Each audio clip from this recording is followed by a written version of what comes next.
The movie's starting! Oh! Hey everybody, welcome to the next episode of the Movie is Starting podcast. I'm one of your hosts, Chris. I'm your other host, Jeremiah. And today we're joined by... Hi, I'm Michael B. the Game Genie. Ooh, yay! One of my YouTube gaming heroes. Aww. Yeah, dude, watching your stuff back in the day really convinced me I needed to get back into video game collecting. Watching your NES collection videos. And he got back into it with a vengeance, I can tell you. Yeah, you should see this place. You can kind of see some of it here, but that's just one room. That's one room. There's two rooms. How many walls do you have dedicated to video games is the question. 1, 2, 3, 4, 5, 6, 7. So, in an apartment, which normally has 4 walls. So yeah. So yeah, this is awesome that you were able to do this with us. And plus, we're doing a video game themed movie. We decided to do not one but 2 franchise series. And also, is that even a word? And this one is also kind of in honor of, the announcement or the drop of the trailer, I guess, for the the remake. Yeah. This is in anticipation of a lead up for the release of the film, the new reboot, which looks freaking amazing to me. But yeah, we're going to be watching Mortal Kombat. Mortal Kombat, you mean? You had to do it. Yeah, do it. I will say that when this came out in theaters, I saw it probably 7 times. I was completely obsessed. This actually solidified my obsession with Mortal Kombat, and after that, I was like a fan for life. And then Part 2 came out. Yeah. We'll talk about that when we get there. I do remember seeing this in the theater, and I had low expectations because this came out after Street Fighter. Yeah, like the year after, yeah. Yeah, and I remember just being so disappointed with Street Fighter. Then went and saw this, and I was like, wow, that actually wasn't, that was pretty good. Yeah. That wasn't the flaming pile of shit that Street Fighter was. Yeah, I remember being somewhat disappointed that it was PG-13 at the start, because I was like, where's the fatalities? Where's all the blood? I mean, that was kind of the focus of the games. But then when I watched the movie, I didn't care. Yeah. Because I was just having so much fun watching it. Of course, this the director of this movie went on to direct another successful video game franchise. Yep, Resident Evil, and he's trying to start another one with Monster Hunter. So was Resident Evil successful? Was it though? Critically, they made a ton of money. They all made a ton of money. No, yeah, but yeah, as far as box office and returns, that made a lot. That's why there are 10 sequels. There's 6 of them. Yeah. Each, I want to say 4 and 5 were the high marks for money wise. I remember 4 and 5 made a ton of money, and then 6 just went I always say this when I compare this to Street Fighter the movie. The big thing about this one is this was a movie based on a fighting game tournament that actually had a fighting tournament, so that really helped. Yeah, Street Fighter just was all over the map. It was G.I. Joe, basically. Yeah, so at least this one followed the ideas that the game set up and kept the characters at least true to the way they kind of were in the game. Well, and they even I forget what I saw. I think it was some video game documentary I remember seeing where they talked about they took the premise of Enter the Dragon as far as where the game was concerned, and originally Johnny Cage was supposed to be Van Damme. They were actually in talks with him for years about and it'll be kind of have it be where there's a celebrity who goes to this sort of Enter the Dragon tournament, and also you can throw in some mysticism and stuff and magic and stuff in there. And eventually it just sort of fell apart, and they're like, oh, screw it, we'll just cast martial arts. That guy from Night Angel. But I'm assuming we're all going to have a lot to talk about with this one. Yeah. And of course that iconic music too. So shall we get into it? Sure. Yeah. All right. So this is a commentary track. We hope you watch the movie along with us. Unfortunately, it's not streaming anywhere. It had been on Netflix streaming for 3 years. And then 2 months ago, they pulled it, to my eternal dismay, because I would watch this at work all the time on my phone. It is available for rent, really super cheap on Amazon streaming. I'm watching a Blu-ray. Mike's watching the DVD. Yeah. I'm watching Amazon. So you're getting it everywhere, all of them. All we need is someone watching a Laserdisc and a VHS copy. Ooh, I do have the VHS too, so if you need that, we'll reschedule for a couple months. All right, so we have the movie queued up before the Mortal Kombat theme song begins, and we are pressing play now.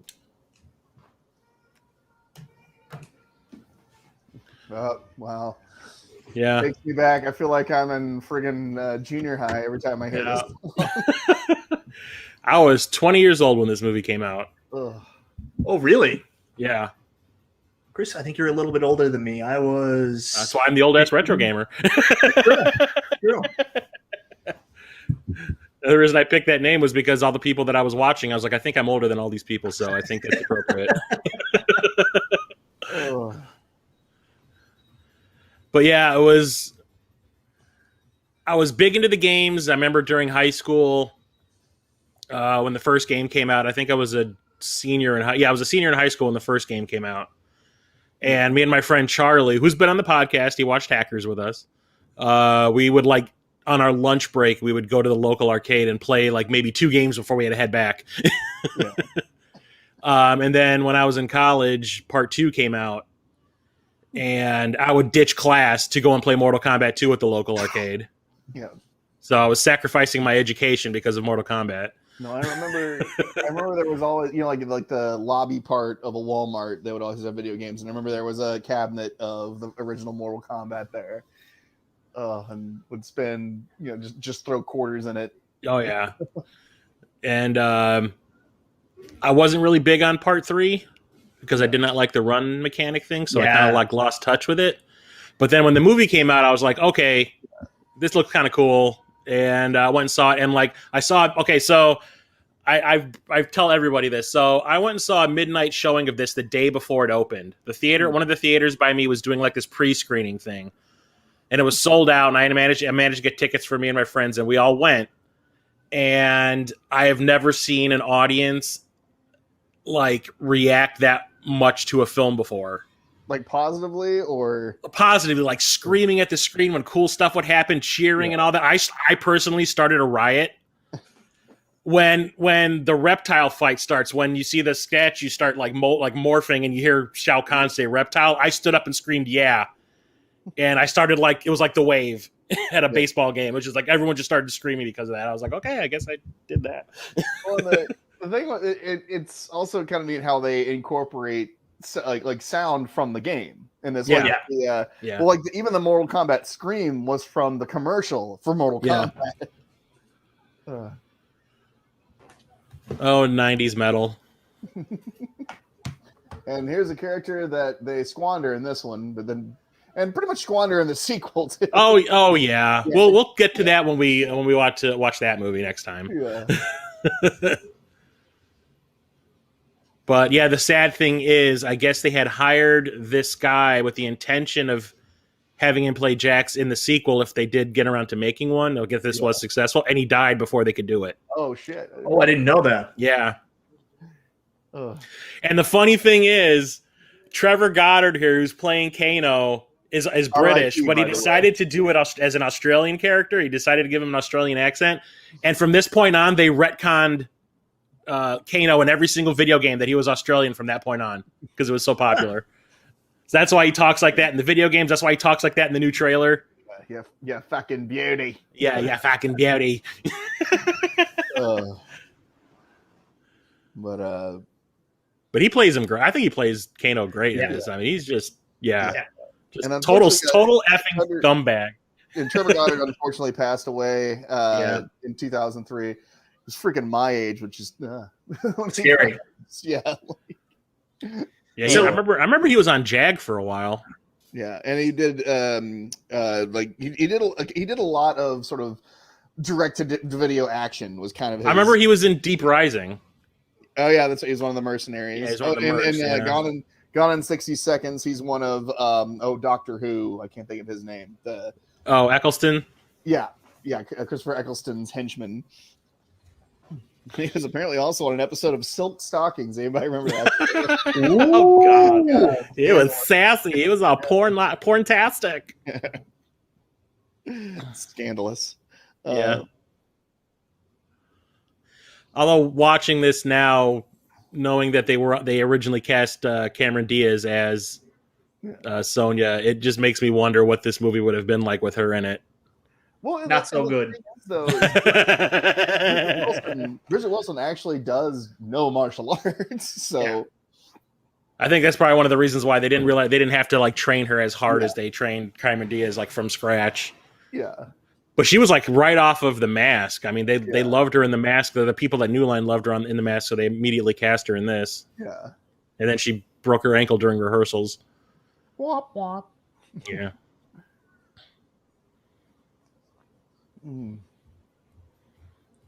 And this guy ended up in Resident Evil 3. Yep. Did he really? Who did he play? Yeah, Resident Evil? he was the cowboy character in the caravan from Resident Evil Extinction. The one that like falls off the Eiffel Tower. Vegas. Yeah, he like climbs up that Eiffel Tower in the Vegas and is like using it as a sniper spot. Yeah, and then eventually falls off and dies. I know he went on to, and I'm going to out myself here. He went on to be on Melrose Place shortly after this. Oh, really? Yeah. Yeah. Well, the only other thing I really remember him from is that horrible Wyatt Earp movie with Kevin Costner. He played one of his brothers. Yeah. Not Virgil, but the one that Bill Paxton. Bill Paxton played him in Tombstone. Yeah. Morgan. Yeah. Can you imagine looking back now? Clearly, that guy's meant to look like Steven Spielberg. It was supposed to be, but he couldn't do it. He had a scheduling conflict. That's his It's his Mexican non-union counterpart, El Senior Spielbergo. Senor Burns is bueno, or Senor Schindler is bueno. Senor Burns is El Diablo. Oh. What were you saying, Mike? Looking back, poor Wyatt Earp. I mean, for two Wyatt Earp movies to be released at the exact same time, and you got to go up against Tombstone. Yeah, and here's the thing is like I am not a fan of westerns like at all. Yeah. I am. But I saw Tombstone in the theater just because Kurt Russell was in it, and I was just like, okay. He wasn't just in it; he directed most of that movie. Yeah, he directed half that movie too, which we later found out. Yeah. So like that movie started to change my mind on westerns after I saw it. Who's this guy that Johnny Cage is talking to, like acting wise? Peter David. He's in a lot of John Carpenter movies. He's one of like John Carpenter's favorite actors to use. And he was in Prince of Darkness, They Live, Village of the Damned. You will soon learn, Mike, that I am a walking, talking IMDb.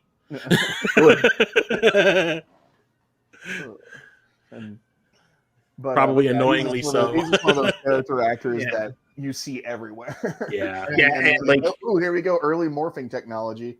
I like how he stiffens up before it happens. Yeah. I can't remember. They used that so well there a couple of years ago. Like there was clips of Donald Trump walking out and he would morph into Shang Tsung. Appropriate. So this is just me personally, but like because I love the music in this movie so much and the songs and all that, realizing that they didn't put half the songs on the soundtrack that were actually featured in the movie, like this one, really pissed me off back in the day. It took me almost 10 years to find the CD that had this song on it. Well, because is this more of the? It's stabbing. This is Stabbing Westward. Well, a lot. I ended up Jeremiah. You should know. I ended up using this as the theme song for my Star Wars fan film trilogy. Oh yeah, okay, yeah, the one that has like that industrial, yeah. But well, the thing is too, I mean, I'm sure like there's probably licensing issues where, oh yeah, you can use this in the movie, but you can't have it on the soundtrack. Yeah, it was probably from a different record company or whatever. Yeah. Wax Tracks ain't having it.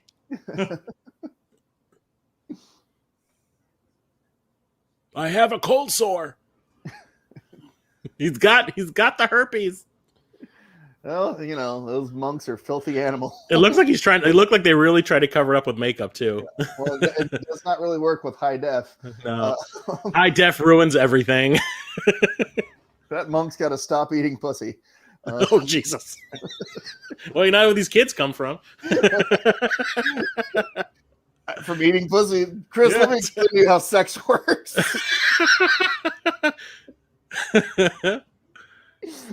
Oh. What kind of budget did this movie have? I mean, that's a lot of extras for a scene like this. I think it was like a $20 million budget. And then there's I recognize that old man in the center there from American Ninja. Oh yeah, he was the Oh, here's the reason why they had a budget. Yeah. Well, and actually, they really fought to get him in this movie because at this point he was an international star. Yeah, I remember I was kind of pissed at like when I first heard who they had cast before I actually saw the movie. I was like, that's not cool. Yeah, because this is blatant whitewashing. Yeah, because I always envisioned Raiden as like some Asian type of fellow, you know. Yeah. Even wasn't the guy who actually played him was like Latino, I think, in the game. Pacino, yeah, he's the guy who played Johnny Cage's brother. Yeah. Daniel Pacino's brother. Yeah. Carlos, I think his name was Carlos Pacino. Yeah. By the way, I've met Daniel Pacino. He's pretty cool. I've met him virtually, and I've got a poster downstairs signed by him. So that was pretty cool. Yeah, the last Midwest Gaming Classic, I met him. I met John Parrish, who played Jax. The guy who played Kung Lao. And the dude who played Shang Tsung, Philip Ahn. I got their autographs on my Mortal Kombat 2 at Super Nintendo box. Yeah, like they're all friends too, and they like hang out, and they all worked out in a gym together. Basically, like they just came and got them from the gym and Chicago, be in the game. Yeah, it was like I guess the programmers worked with the guy who played Kano in the game, Divisio. Yeah. And at the martial arts school he was at, all the other guys were there, and they all kind of just like brought him in. Well, no, the guy who plays Liu Kang is married. Was actually a martial arts star in China. Well, he was married. The guy who plays Liu Kang is married to Melina and Katana, like the lady who would do Talisa that. Soto? No, not in the movie, games. In the games. Yeah, Oh, okay. Yeah. Remember, there was like I sort of by de facto met the actress who played Melina and Katana and Sonya also by accident.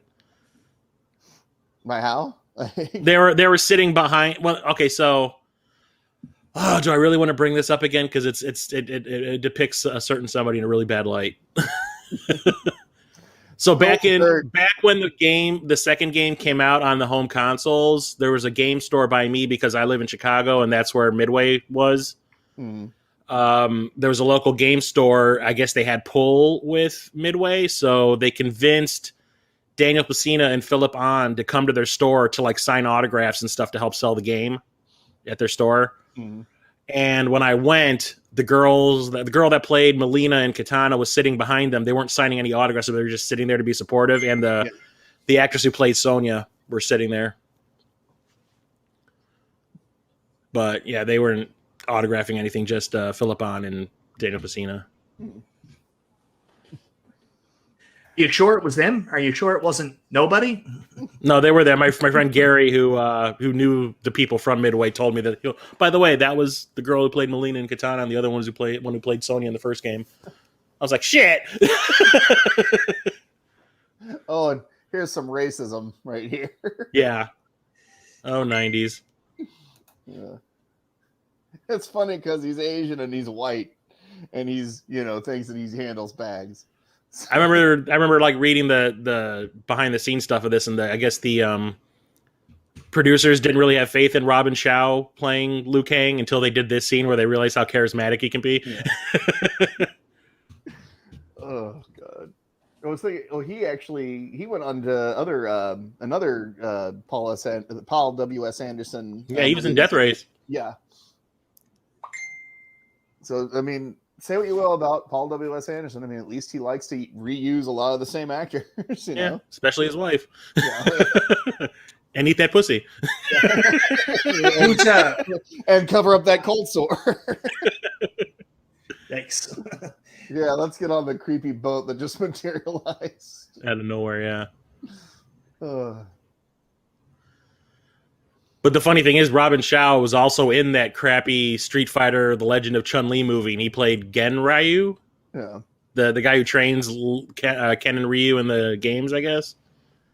Ugh. Or Gen Ryu, I guess. Time to make my guest appearance. I can't do an Australian accent, sorry. Just think of that Wolverine, or Wolverine from the '80s X-Men cartoon. That's usually where I go. Just wait till I get my claws in him. Out the other side of him. It's like you're supposed to sound Canadian. Right. Same thing. Yeah, okay. Also, I mean, it is still kind of fresh in my mind. Before we started this, Crocodile Dundee was on TV. So, Jesus, Oh man, I hope we don't end up hooking up later. Yeah. Hey guys, this isn't totally a set we're on right now. Look at this with this fake Starfield in the background that's like a blanket with holes punched in it. It'll be an interesting meet cute to tell their grandkids. Yeah. We met on this creepy ass boat. And Grandma pulled a gun on me. Was that metaphor, Grampy? Oh, and I do remember because like I said, this came out around the same time as Billy Madison. I do remember having just a massive crush on Bridgette Wilson at the time of this. And there is a shot in this movie that I know what you're talking about. Thought of a lot about. I was 14 years old when this came out, so I may have thought a lot about that certain shot we're going to see later on in this movie. Well, when I was alone and masturbating. Oh. Whoa.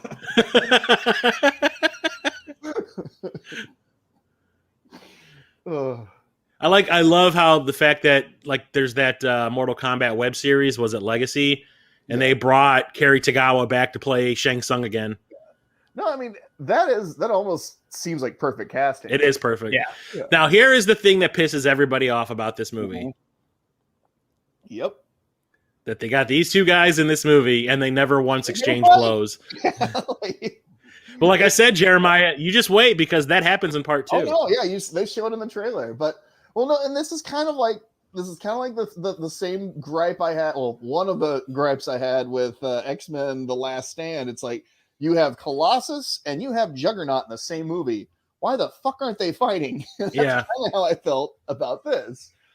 But as everything, as you do, everything is now kind of coming, full circle, materializing, because clearly they're going to fight in the new movie. We had in Deadpool 2, we got to see Colossus and Juggernaut fight, so.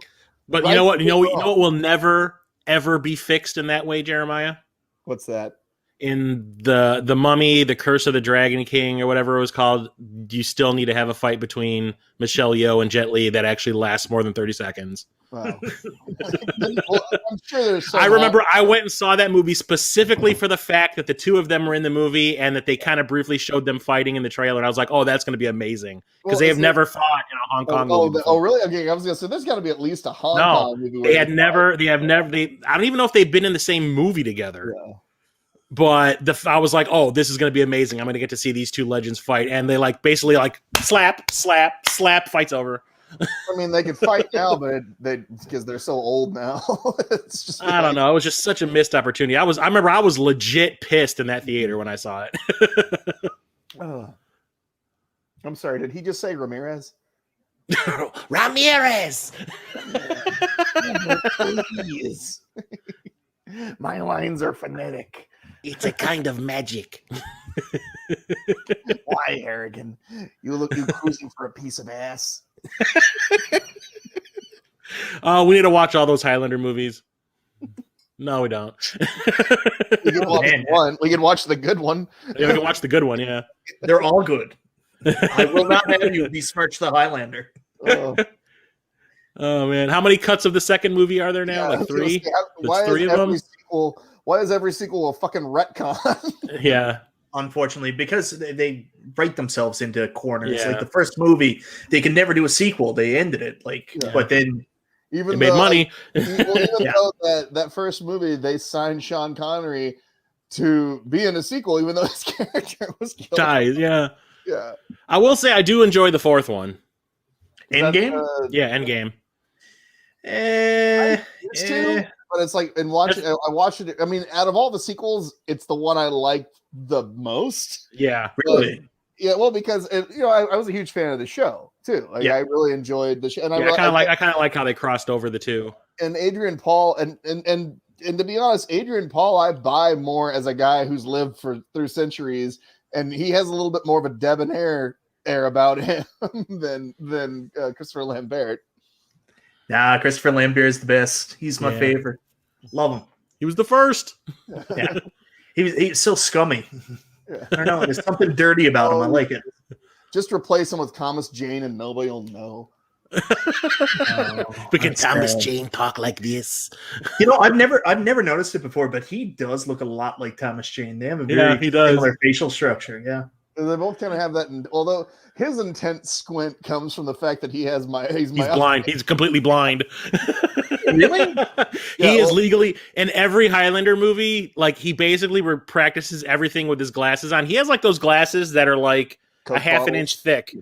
Yeah. Because he's considered legally blind, and he practices with those until they yell action. Then he takes them off real quick and does it all by memory.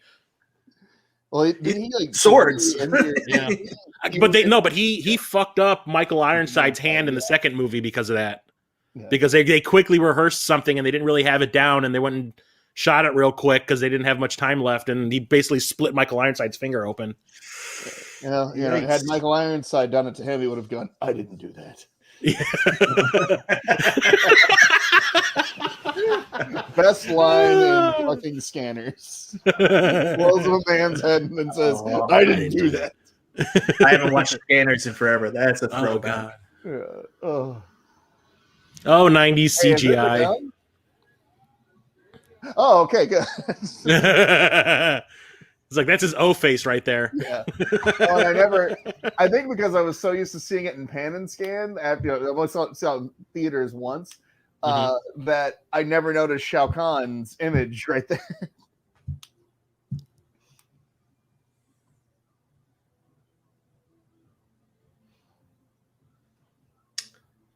Yeah, I will say this is the movie also that got me into watching martial arts movies. Yeah.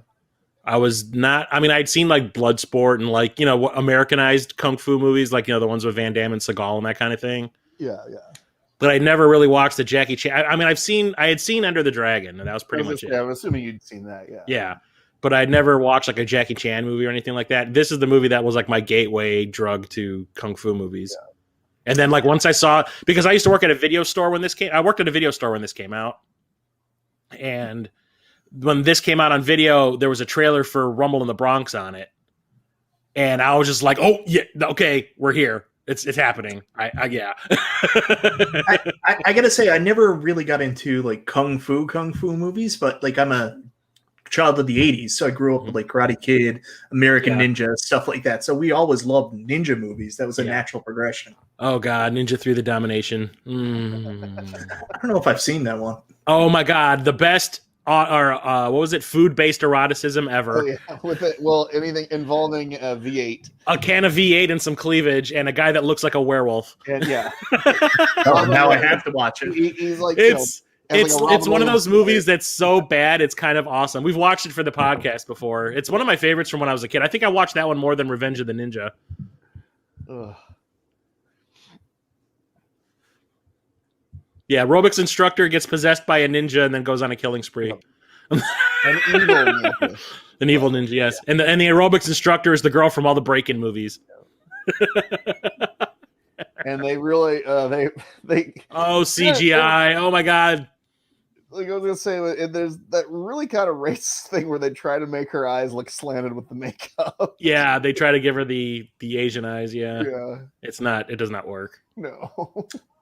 Tried to give who? I missed that. I'm sorry. The girl from the break-in movies, whenever she gets possessed, they try to make her look Asian by using like eye makeup to make her eyes look a little more. Yeah, that's horrible. Slanted. It is pretty bad. It is. Wow. It's really cringy. Hey, look, Sylvester Stallone's in the back. He's going, yo. I am the law. That was a year later.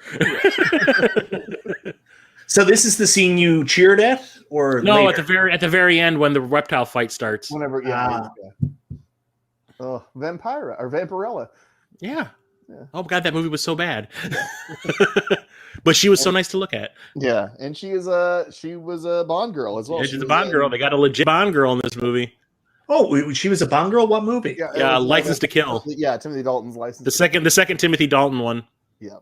I love Timothy Dalton. Yeah, he's Not my favorite. Bond. That's my Not favorite Bond. And Really? It's the only because that was during the two movies that he did were during the AIDS scare. She's the only woman that he actually had sex with.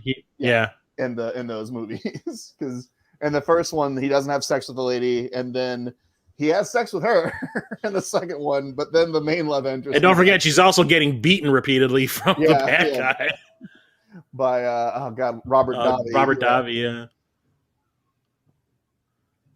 And come eat. Oh, are they doing a crossover with Castlevania here? Like, come eat this wall meat. Oh, pork chop. And Pork that chop still section. fascinates me that it's a pork chop, right? And I It's very. think It's a very specific thing that you find in that wall. is that a buffet behind them? I'm really confused. It's about to become a buffet once they splatter that guy all over it. Oh yeah. Well. I can almost hear Richard Attenborough saying like, "Oh, we spared no expense." You're not allowed in. Yeah, he's like, "I didn't get an invite. Sorry. Bye."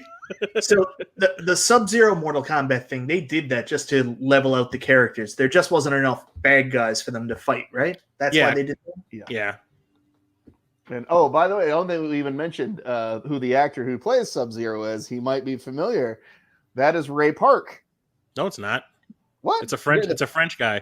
I thought during the fight scene it's Ray Park, isn't it? That's in the second. It's in the second one.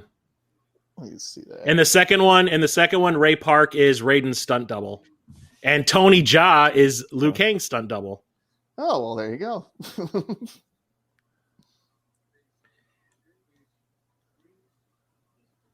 Yeah, it's some French guy named Francois something something. It's funny they went with him for Shang Tsung at the time. Like it's a good casting, of course. I mean, it's so good they just brought him back. He's in Mortal Kombat 11 as Shang Tsung. He's the actor model. I geeked out so hard when they showed that trailer for it. I was just like, yes. but I mean, if you want to go as close to the game as possible, I mean, Shang Tsung is supposed to be like an old man. Yeah. And there's so many tie-ins to Big Trouble in Little China for the Mortal Kombat franchise. Like, like obviously Shang Tsung is supposed to be the big bad from Big Trouble in Little China. Yeah. He's like Lo. They made him look kind of like Lo Pan. Yeah. Lo Pan, yeah. Well, and Raiden is clearly supposed to be lightning, you know. Yeah, lightning. I've never put that together. Yeah, that was the whole thing. You know? I'm joking, obviously. I think we need to have Mike come back and watch Big Trouble in Little China with us. There you go. They really wanted to show that this guy worked out. Yeah, I know, right?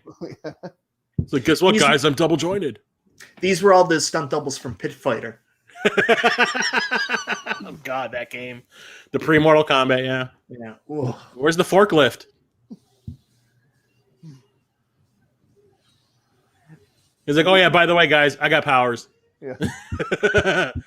Mistake. This is why you always hate the asshole who picks Sub-Zero when you play against him. You know what? I always pick Sub-Zero. No, I did too. Because he had the easiest combos, and it's like he was always the easiest one to win the game with. That was always a Scorpion Man. Yeah, if you time it just right, you can freeze the people when they're actually getting up from being knocked down. Yeah.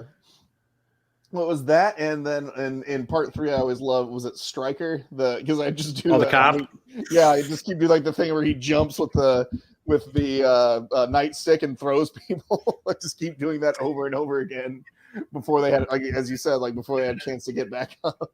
People hate Stryker. I can't like the laziest character. It's just like everybody else has got this awesome story, and Stryker's like, I'm a guy, I'm a gun. Yeah, I'm a gun. I will say, at least in the what was it, Mortal Kombat 10? No, was it Mortal Kombat 9? They kind of like gave him a little bit of a story. Yeah, Mortal Kombat 9 was badass. Like 10 and 11 were cool, but 9 was the real deal. It hasn't been as good since.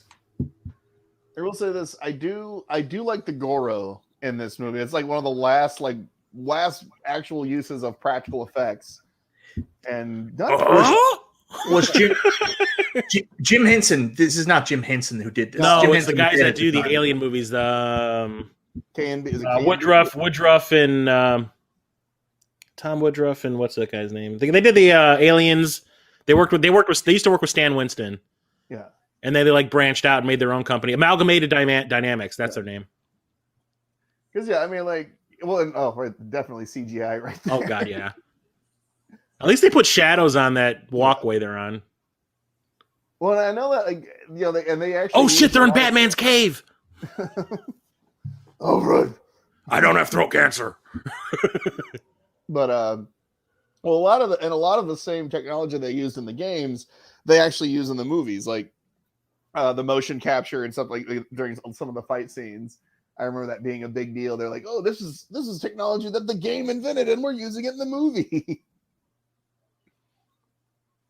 So what was the reason why he wanted to bring Sonya Blade here? Was Sonya Blade a chosen fighter by Raiden? I think it's because Shang Tsung wants a little bit of that nookie. Yeah. So he wants to get a cold sword too. Yeah. It's that Mortal Kombat that's getting passed around. The MK sword. He must have just gotten back from a Ren fair. What is Goro? Ren fair. But yeah, I mean, like when you look at Goro, it doesn't really look too bad. I mean, it's His face looks like Gollum. yeah, and it's like I said, it's all practical. There's literally a dude. There's a dude at the bottom. Like there's so clearly there's a dude at the bottom, and then like up, you can see like they put like the rig on his shoulders, and like that's the. And it's probably Tom Woodruff in there too. Yeah, Tom Woodruff always like is the actor playing the creatures that he creates. Like in any of the Alien movies that they've done, he's always one of the Alien. The live I'm action fairly alien. sure that's Kevin Michael Richards' voice. Let me double check. Although I will admit, in the new one, the CGI girl looks pretty cool. Yeah. Oh, come on. Yeah, it is. That's Kevin Michael Richards' voice, who's like a famous black voiceover guy. Does stuff for The Simpsons, and he was the Joker on the Batman TV show. How about you not talk with your mouth full, bro? Oh, look, there's a big block of brie. Oh, you know who else he looks like? His face kind of also looks like the Crypt Keeper. I guess a lot of those puppets have similar like facial development. I guess like when it comes to like making that underskeleton for like the when they're trying to animate a face like that, they all kind of have like a similar. They go to Skeletons R Us. Just keep reusing the stuff. I was gonna say, it could be like from whoever did the original mold. It's probably that. Yeah, they just reused it because it worked so well. Yeah. I will say, like for a movie that had a pretty smallish budget, I love the sets in this movie, and I'm guaranteeing all that's carved out of styrofoam. Yeah. Or foam core or something. Yeah. Like I love the little gothic design stuff, which you can definitely tell he uses in that space movie. Event Horizon. Yeah, because like that one is loaded with gothic design. Yeah, that's basically The Shining. It's a gothic haunted house movie in space. Yeah. I don't think I've ever seen Event Horizon. Oh, I God, love horror movies. It's awesome. I remember we saw that Jeremiah. Well, you were there? Yeah, that was actually the last movie I saw there. There's a theater out here that does like a 24-hour horror movie marathon every Halloween. I'd like that. And me and Jeremiah, we go there every year before COVID. Yeah. Actually, although we did technically go this year too. But we did. Yeah, they did the drive-in, but they played Event Horizon at like 2 a.m, and the movie has this kind of like techno horror movie score. And I don't know why they did it, but they turned that shit up to 11. Like if you were out on the street, you probably heard it. Yeah, I had to leave after. Yeah, because it was a 24-hour thing. I'm like, I turned to Chris. I'm like, my fucking head is about to explode right now. I have to go home. Yeah. Our friend Jason, who's been on the podcast too, he had a booth at the marathon out in another room of the theater where they were selling T-shirts and stuff and albums, and he was like, I heard the movie like it was playing in the like on a TV right next to me. That's how loud it was. It kills me that I was just a little bit too young and I missed the entire real like horror movies craze in theaters because I couldn't go because all the really good horror movies were done by like 91. So I was only 11 at that time. So I missed so much. Like I've never seen like an actual real good horror movie in theaters. Good 80s cheesy horror movie. Yeah, I wasn't allowed to watch horror movies when I was a kid at all. Didn't have horrible parents. Yeah, Jeremiah had horrible parents. I wasn't allowed to watch horror movies, and then when I finally said, fuck it, I'm doing it, what was the movie that I chose to watch? The uncut version of Hellraiser 2. I went hardcore. Yeah. And I was like, after this, everything is kind of tame. Oh. But I was like, give me your Nightmare on Elm Streets, give me your Friday the 13th, give me your Halloween movies. Here's the thing, it didn't really matter anyways. I mean, like, the 80s were the Wild West. You'd go into a movie store and it'd be like middle of the day and the guy working there would have Hellraiser 2 playing on a TV throughout the door. So it didn't really matter. I was like, oh, cool, look at all that skin and blood. That's awesome. Why is there a skinless lady in this movie? Oh crap! It just pulled a Jurassic Park on him there. Yeah. There's I've got a 4-year-old now, and I tried not to watch, I basically can't watch horror anymore because she's around. And one day she walked in while I was watching Hellraiser 2, and I was like, yeah, that's it. I'm just not going to watch these anywhere near where my daughter can find me. Kids just have like a sixth sense for that kind of thing. Because I remember my parents, I could tell when they were watching something because they would get real quiet. Because we had the living room was where we would watch our stuff, and our parents would watch the stuff in the basement. But they would always be kind of loud down there. They'd always be talking to each other. But if they were watching something they didn't want us to see, it got real quiet down there. So I'd always know when they were watching something they didn't want us. So I'd always creep down the stairs and like look and see. And they would always be able to hear the stairs creaking. Like, get the fuck out of here! No, but I always say, but things that make me laugh about my childhood was I wasn't allowed to watch horror movies, but I was allowed to watch Terminator. Yeah, right. And Predator and all that. Science fiction's okay. Yeah, Terminator, Predator, anything. Terminator creeped me out more than anything else. The scene where he rips the eyeball. Oh god, when he pulls his fucking eyeball out. One of the most recognizable songs. Here we go. Yeah. And God, how many? You have to think how many dance squads in high school had numbers to that. I'm kind of glad that I was out of high school by the time this became popular, so I wouldn't have to listen to this kind of shit. I've got a fascinating question for you. Why have they never actually legit used this tune in one of the games? Like, they've used it for commercials. I think maybe the Sega CD version, but I might be wrong. The Sega CD version used a different song off the album. Yeah. Yeah. Because I remember reading somewhere when the Sega CD version came out that the Mortal Monday commercial for the first game was supposed to be on the disc, and I was like, oh, cool, because I love the music they used in the commercial. And then when I bought it, and it was just it was shots from the commercial, but it was a completely different song, and I remember I was kind of ticked off. I was like, you guys lied to me. I sold you a bill of goods. Yeah, sons of bitches. Look at that. They just had a fight against multiple people, and they've barely broken a sweat and are not even out of breath. I mean, there's barely a hair out of place on Sonya's head. Well, that's why they're in Mortal Kombat, and we're watching the movie. Yeah, that's why. Yeah, that's why we weren't invited to the tournament. Yeah, can you imagine like Raiden showing up and he'd be like, "Do you want to go fight in Mortal Kombat?" And I'd be like, "Man, I got stuff to do. Yeah, I'm a little bit overweight. Like, I can't be at that." Yeah. Oh, it's like, dude, Discovery's on tonight. Can't you find somebody else to save the world? I got a chicken in the oven. I just want Raiden to say TiVo it. Yeah, that's why he's blind. So. Yeah. You don't. That's how he got his powers. You're gonna go blind, Raiden. That's how he got his powers. It was botched laser surgery. I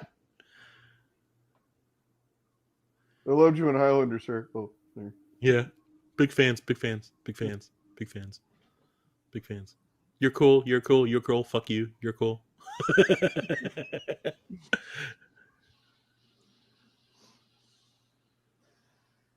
Hey, yo, it's me.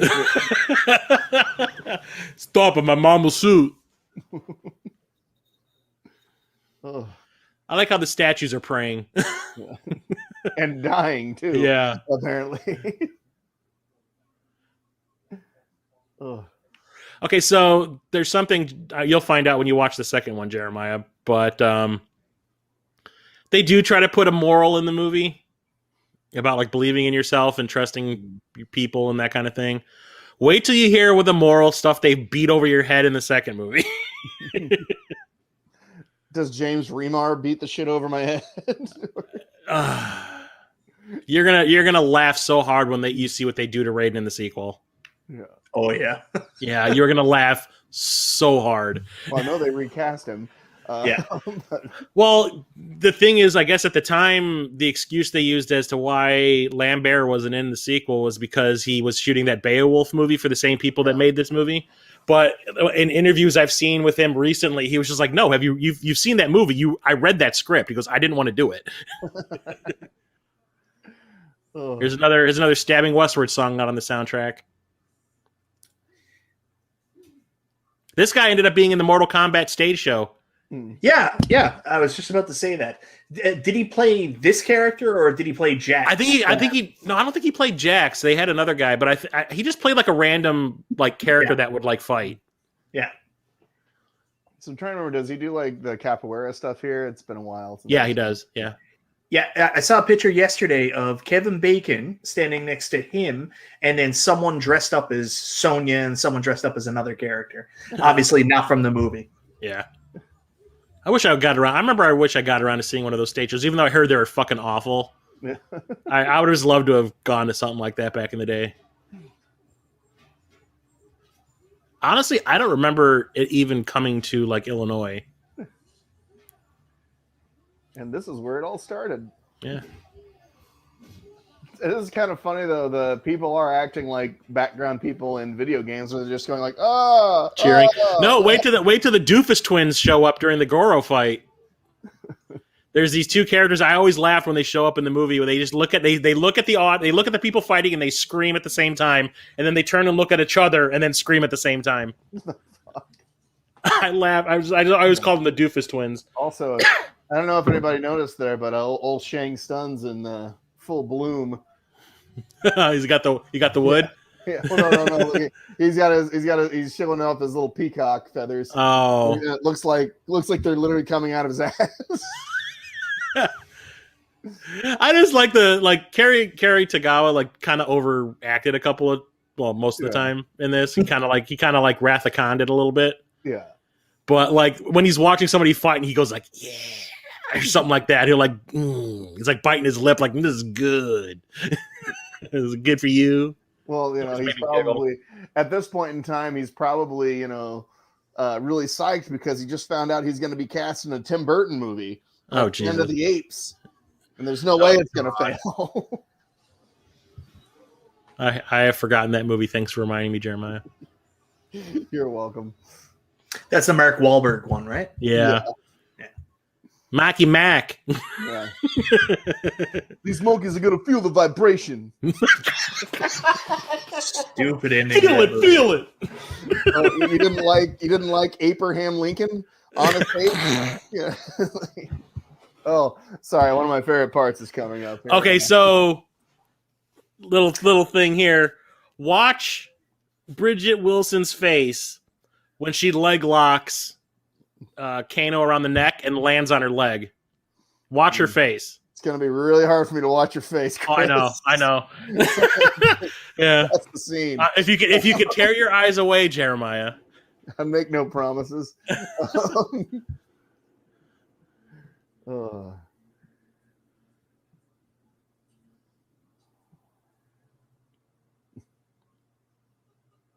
His mane of He's like, chest I hair. can't move my mouth anymore because if I do, this plate's going to fall off. Do you miss me? My nipples say otherwise. He was a great Kano, though. Yeah, He really he knocked was it out of the perfect. park. Because I remember like reading about this in like the movie magazines I would be buying at the time, and when they were like, "Oh, well, this person was cast as Kano, and this person's been cast as Liu Kang, and this person," I was like, "Who? Then you watch the movie, you're like, "God damn, these people were fucking perfect." Oh, yeah.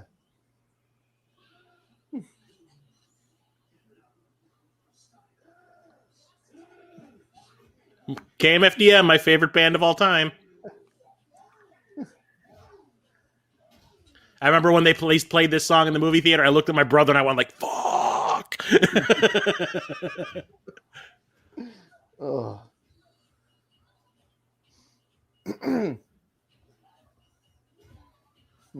Yeah, she woman. beats his ass all the time, and it takes one punch to take her down almost. Yeah.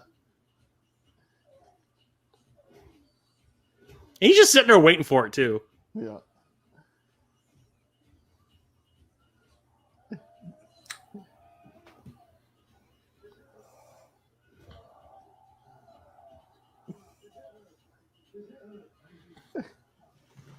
Oh, here's Jeremiah's shot.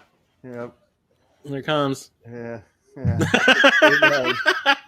And they're almost falling out.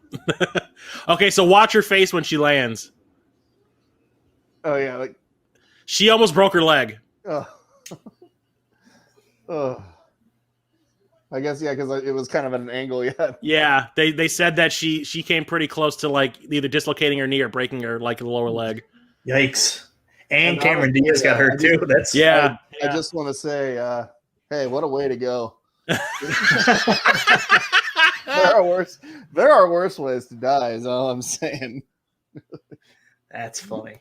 It's like this being- I love this forest. That looks so freaking badass. and get ready for some fan service. Because there's several fan service moments. Well, this was part of a reshoot. Yeah. So the fight ended with the shadow kick originally. And then when they showed it to a test audience, we're like, that's it? Yeah. So the And whole then- thing that takes place in that hell dimension was a reshoot after the fact. Yeah. Well, Good the they thing, did. like the shadow, they try to make it like the shadow kick is like, oh, it's because they teleported. Like, Yeah. They cut it out. Oh, you get to see the shadow kick in part 2, Jeremiah. Ooh. Yeah, it's amazing. Well, I thought he dies in part 2 in the No, opening. stop spoilers, bro. Oh, everybody's seen it at this point.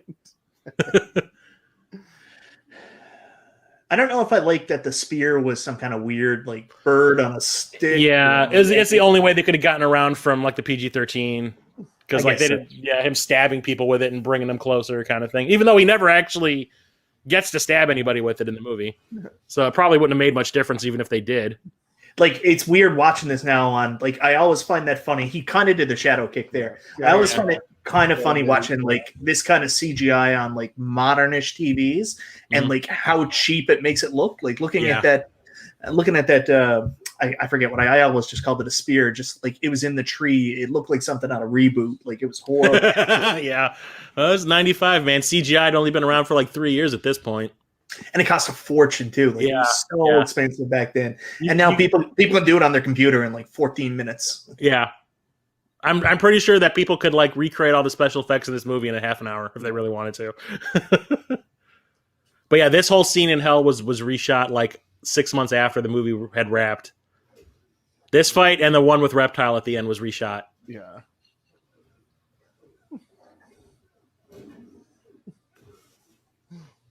And I'm sorry I'm getting quiet because I love this fight. But also, it begs to wonder, it's like, how does Johnny Cage I hurt today. I'm going to have to fight this guy in a yellow mask. Yeah, in a ring of fire. I'm not going to take my guns to town. Yeah, I didn't know about the reshoot, but I'm really glad they did because this was awesome. I guess like the people, like the test audience they showed it to, they said that they loved the movie, but they thought that the fights were kind of lackluster for a movie that's supposed to be about a fighting tournament. Yeah. So Well, they were like, yeah, okay, let's do it. Okay, so one thing I should bring up is I want to say 6 months before the movie came out, I read the script. I went to a Star Trek convention of all freaking things. And there was a guy there that was like selling like bootleg scripts, and I bought the Mortal Kombat script and I read it in the car on the way back from the convention. And I was pissed at what was in the script as the reptile fight at the end, because it was not a fight. It was basically I grab you, I throw you, you die. That doesn't sound good.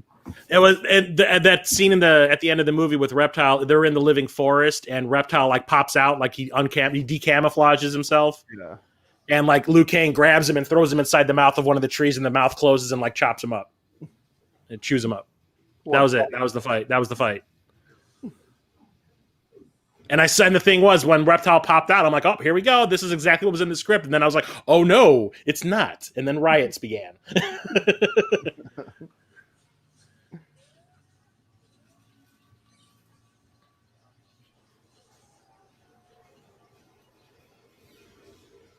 Yeah, this is where Johnny Cage becomes all Captain America on his ass. Oh yeah, he gets the shield.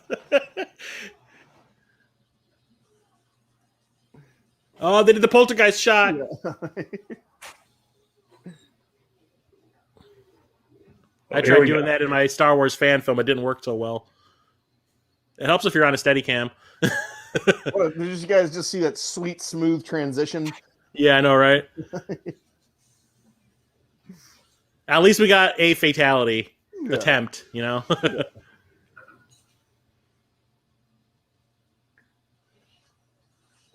I like that little, like, scorpion's head goes like, oh, that didn't quite work out the way I wanted it to. Yeah.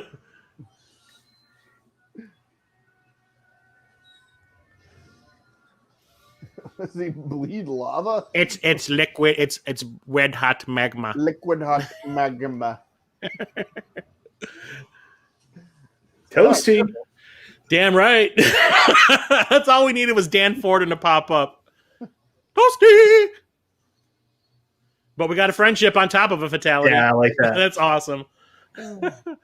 And the thing was, one of the times I saw this in the theater, I'd been telling my parents, I'm like, you need to go watch this movie, and they're both like, no. Both my parents were like, no, we're not watching that stupid ass video game movie. And I was like, I'll pay for your tickets if you go see it with me. And they were like, fine. And my dad laughed so hard at that friendship thing. He didn't even know what the hell it was, but he thought it was the funniest thing ever. He was like, that was awesome.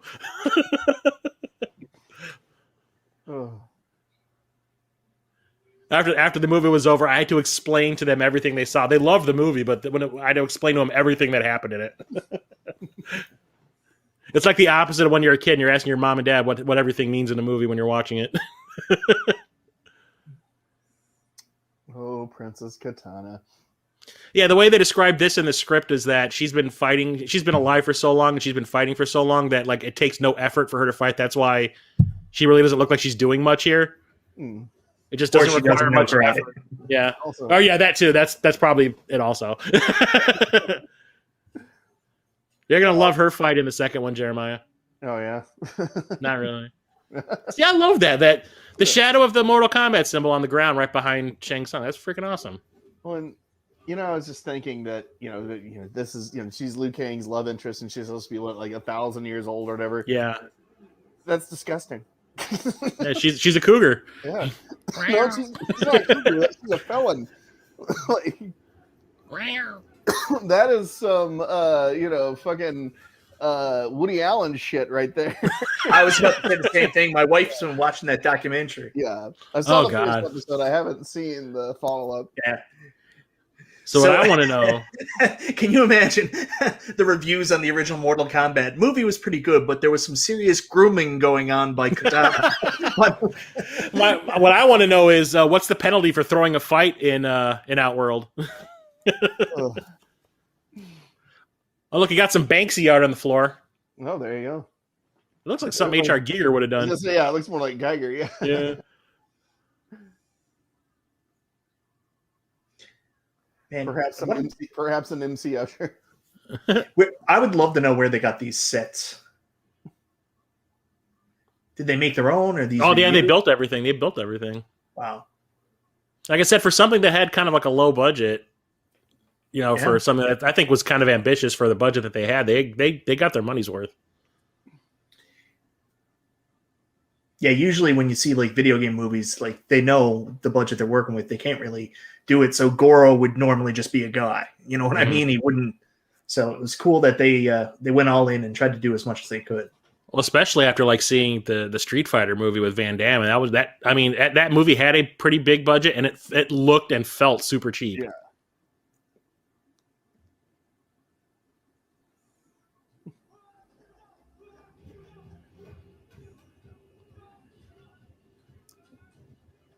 He'll tumble for you.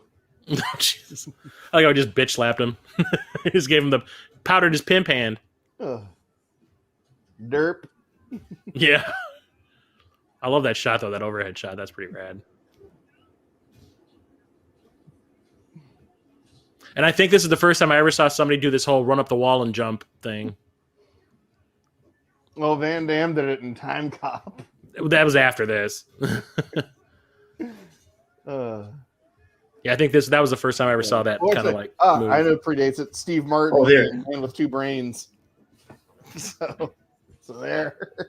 I don't think I ever saw that movie. I don't think I have ever seen that movie. Wow, that's a classic. That's like it's the same people that brought. Dude, it took me like 25 years to see The Jerk. Yeah, it's like another him and Carl Reiner. It's like back when sort of Steve Martin was Carl Reiner's muse.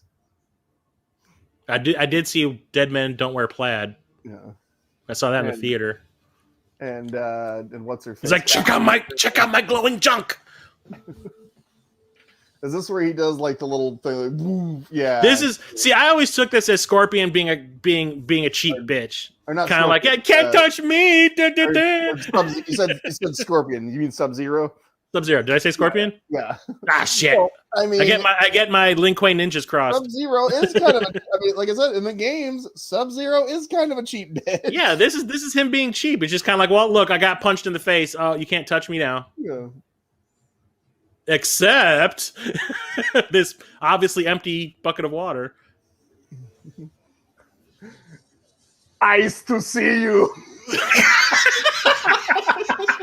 It's a cold down. Oh wait! Oh no! I've got the perfect Arnold line for this now. Here is Sub-Zero now. Plain Zero. Oh god. Oh god. Put the bucket down now.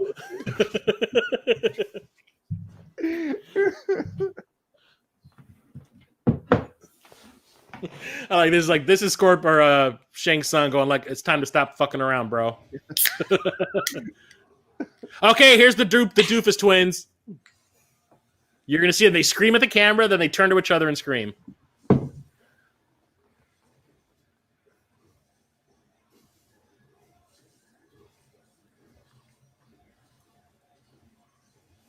Some tournament.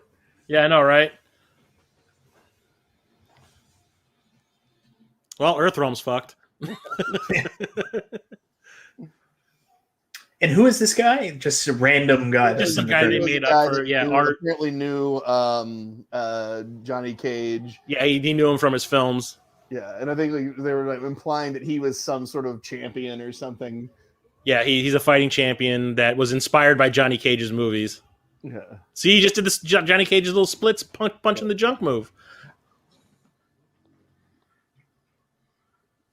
I guess there's a scene that they cut out of the movie too that involved this guy. Yeah.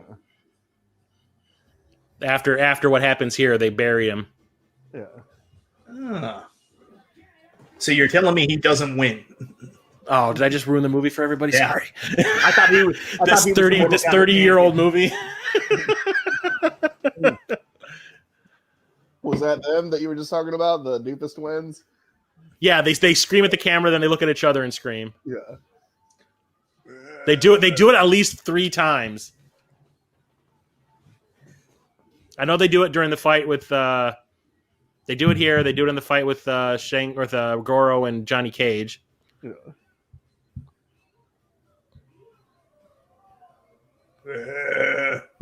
I have arms. It's like Hulk Hogan taught him how to act. Shocker, brah. Brother. I'm gonna kick your ass, brother.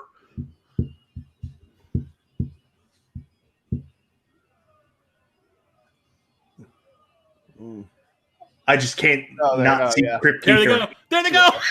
Yeah. Oh shit. Oh god.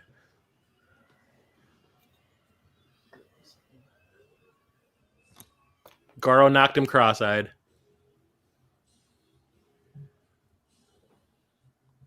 Yeah, notice the arms that are holding him up are the ones that actually have someone's arms in them.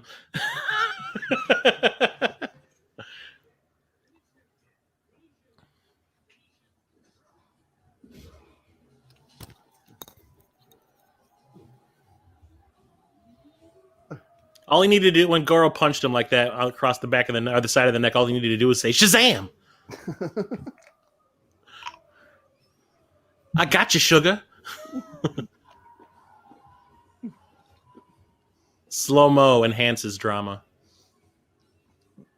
Just want to throw in, if he dies, he dies. Surprised he was never in one of these. Fucking Dolph Lundgren. I'm telling you, I got a feeling that Jean-Claude Van Damme is going to make a cameo in this new Mortal Kombat movie. I just got a feeling, like where we haven't seen Johnny Cage. Mm-hmm. I got a feeling Van Damme. Well, should I tell you what my theory is for the new movie? Sure. This new character that they've introduced, this MMA fighter guy that has like that brand on his chest, that like birthmark. I'm thinking by the end of the movie, because of the tournament, he's going to change his name to Johnny Cage and become a movie star.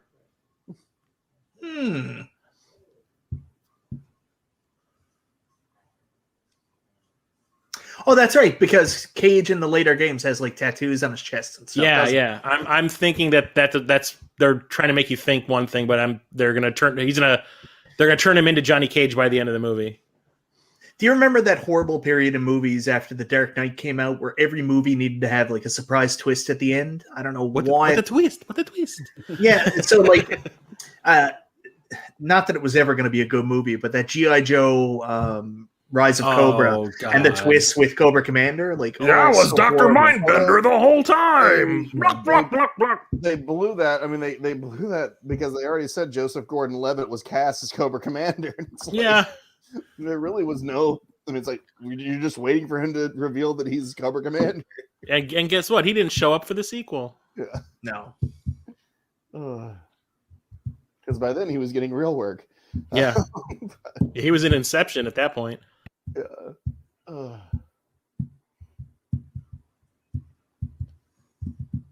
Okay, a little too close to the nape of my neck there. Yeah, get away, creepy Joe Biden. Corn pop.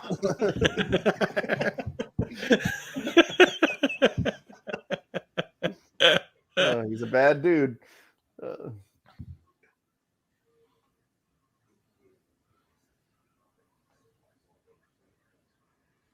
It's like, look at you with your big old bag of insecurities. I went to America once, and I cut a man's head off in the garage at Madison Square Garden. I will give you a tip, Liu Kang. There can be only one. Juan? Like a Spanish guy named Juan? It's like, did I hear somebody scream Ramirez during the fight earlier? I could have sworn I heard somebody screaming it. Possibly, I also heard Kurgan. Yeah, it's the quickening. See, now you guys are going to make me want to watch Highlander after this. To quote the Emperor from Episode 3, do it. Yeah, I love the first Highlander. I can watch it all the time. Yes. I liked the second one. It was stupid, but I still liked it. And the third one, mainly, it was just really weird. Really weird. I just wish I could see the original cut of it. Yeah. Original cut of the third one? The third one. Yeah, they reshot like half that movie. Oh, really? Yeah. They had like some really disastrous test screening, and they brought in, because originally the movie was called The Sorcerer. Yeah. Yeah. And then they like reshot half the movie after the screening with a totally different director. Yeah. Because then it was then the next dimension or something. The final dimension or whatever, yeah. From Dimension Films. I think Tarantino directed this scene because they're just spinning in a circle. Oh, I thought you were going to say they're showing her feet. No, they already did. Johnny Cage like, can I lick your toes? Flag got in the way. Can I lick your toes? I noticed the cutaway right as that happened. Yeah, when the flag, yeah. Oh, shit, that wasn't supposed to be in the shot. Hey, well, don't forget, this is their burgeoning romance right here. Oh, yeah. They're cute. Yeah. I just love to hate that guy.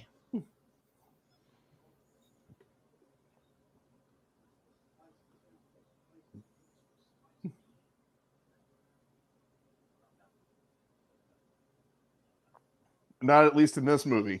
Yeah. You would think that Johnny Cage would be complaining because I've been wearing this shirt for 3 fucking days. He's like, I'm pretty ripe. And he's supposed to be a pampered movie star. Yeah. Like, this is the bullshits.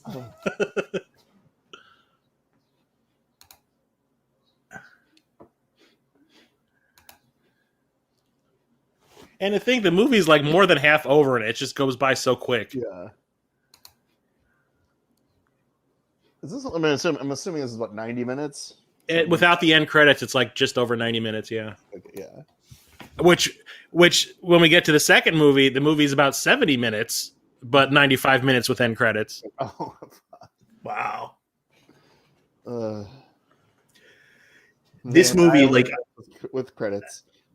Like I left the theater with this movie and I was like, that is so badass. Like I hate when they set up a sequel at the end of a movie, except for sometimes. And like I love this one. And then when you get to the second one, you're like, you know what? One and done was fine. Yeah, one was fine. Leaving it open was fine. Yeah. I was okay with it. Yeah. It's like he just did that. The Paul Anderson who directed this, he directed that Monster Hunter movie. He does the exact same thing at the end of that. He's like, guess what? Big boss fight. You're gonna have to wait for part 2 to see it. I'm like, sons of bitches. And I was looking at the cast. Here comes the Doofus twins again. I was looking at the cast list on this, and I didn't realize that Stephen Ho was in this movie. Who's like a big. What'd you call me? Stephen. Well, no, his name is Stephen Ho. Unless your name is Stephen, you're just a slut. But Stephen Ho, who he was on Conan O'Brien a lot. Like he was like a big like stunt guy, stunt coordinator, stuntman thing. And I didn't really. Yeah, apparently he played somebody in this. Doofus twins. Oh wait! Oh shit! Chan. That's Liu Kang's. Oh, the guy who plays his brother. Yeah. He's like a big. He's a stunt guy, choreographer, and he's on Conan O'Brien all the fucking time. Because they always like sets up like stunts and like if like an action stuff. I'm like, we're gonna throw you through a window now. Okay.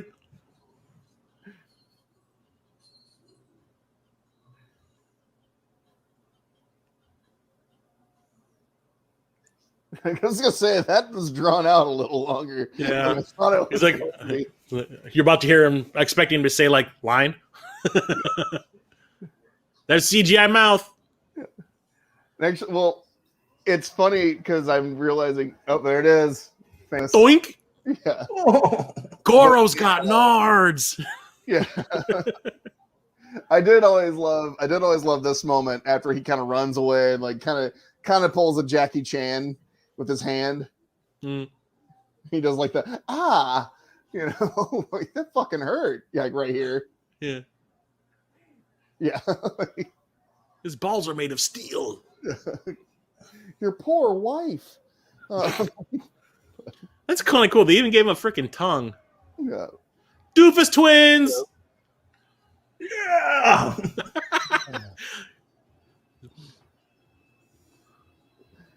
I was going to say, he's like like I said, the guy who does the voice of Goro. It's hard now for me not because Kevin Michael Richardson. Even when you listen to Goro's voice, it kind of sounds like Cleveland Jr. Just the voice of Cleveland Jr. Like really listen to it.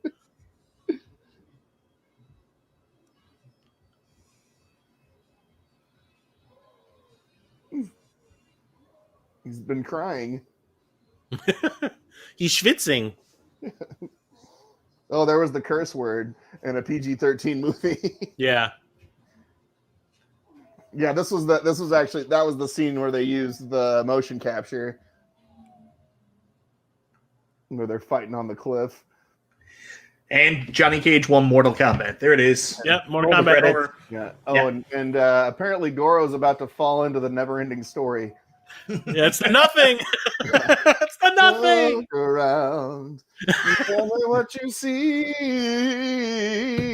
There's a man with 4 arms falling. No, look at this. This kidnapping.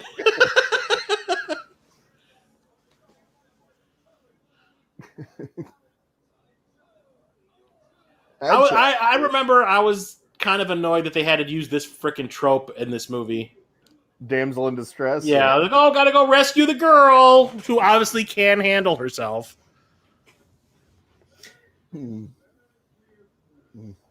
What are you talking about? She's just some dizzy dame. We got to go in there and save it.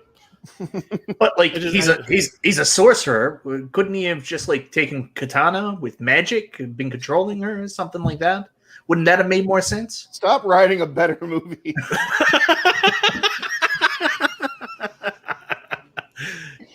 You're making Kevin Droney look bad.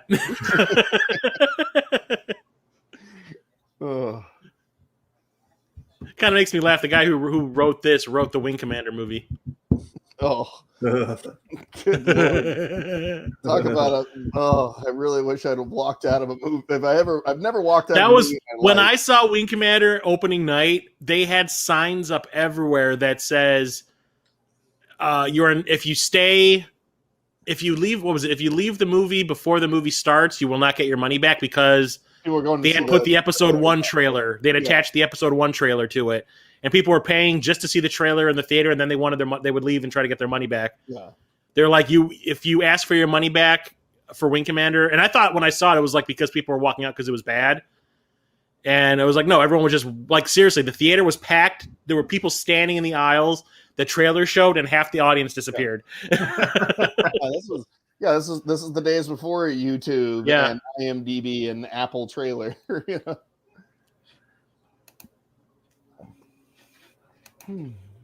So yeah, this is where I started a riot, and this is the other reshoot where the reptile fight was non-existent, I guess, originally.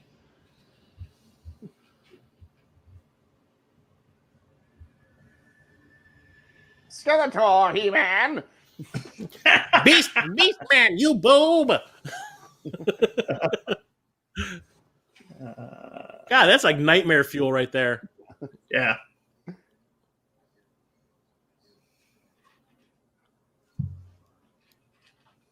This is like that scene from Escape from New York where they go in like the cannibal area. Yeah. Why even head to Outworld? I mean, you're opening up another can of worms there. Why wasn't Shao Kahn available in this section?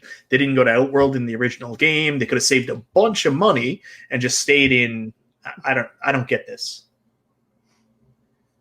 I think there was only so much they could do in the other area. Yeah. Like when they're back in like Earthrealm. I think they wanted to show some of the more fantastical stuff like this. Because I remember going like, oh, that's not what happened in the script. Like, what is this shit? It's like Lawnmower Man. And then the moment they say his name, I stood up and screamed. Hold on. That clip right there, I was just thinking Beast Wars.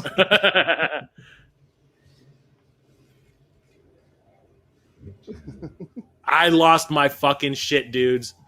So bad. Okay, so the guy that plays Reptile here is the guy who plays Sub-Zero in the sequel. Oh, nice.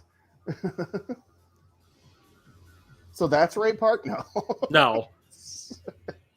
But I still to this day cannot understand or how this song is by Tracy fucking Lords, the porn star. Was this the wait? It's not the Lords of Acid, is it? No, this is Tracy Lords, the porn star. Well, she tried her hand at making a techno album in the 90s. And in fairness, she also went to Juilliard afterwards. So she went to the actor's studied at the actor's studio. So. It was like this summer that this came out, Virtuosity came out, and she was in that singing one of her songs from that album. You know, people can do more than one thing. Yeah, I know. He did more than it's just weird that it's like what Tracy Lords what? Yeah, like I remember when I ran out and bought the I ran out and bought the soundtrack like the weekend this came out. I had to have it, and when I saw the name of who's saying this, I was like, what? But I love the freaking choreography in this fight. Yeah. With the exception of the bicycle kick, that kind of goes on a little too long. Oh, that's fan service right there. Yeah. But I love this shot of this thing spinning around and everything. But this move gets me. This had to hurt. Whee!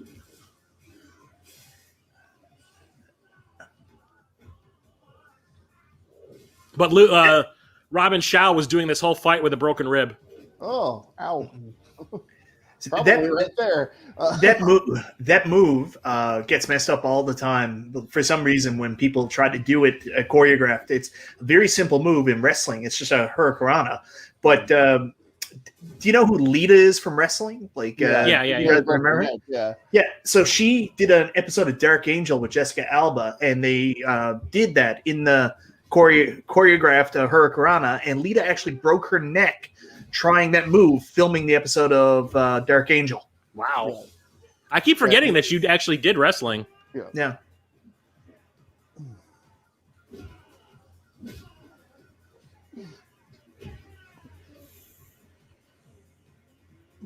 Yeah, he's like, yeah, I'm done. I think if they had just let this go, like cut away just a little early, I think it would have felt that better. The thing was, I mean, they even say it later on. Like, what's her name? Katana says it to him. She's like, "You're starting to unlock powers that you don't realize you have."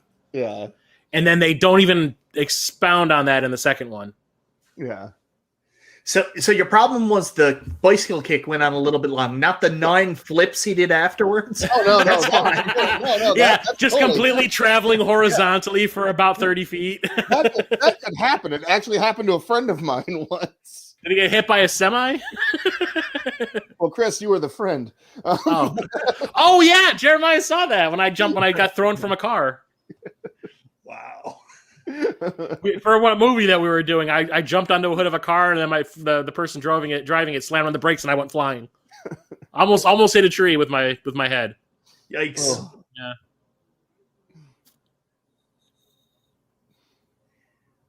But like, where did they get the studio for this? This is probably somewhere in Thailand. I want to say. Oh no, they shot this in L.A. It was like some rundown warehouse district, and they just put like false fronts on everything. Oh, okay. But again, seems really unnecessarily expensive to go to Outworld.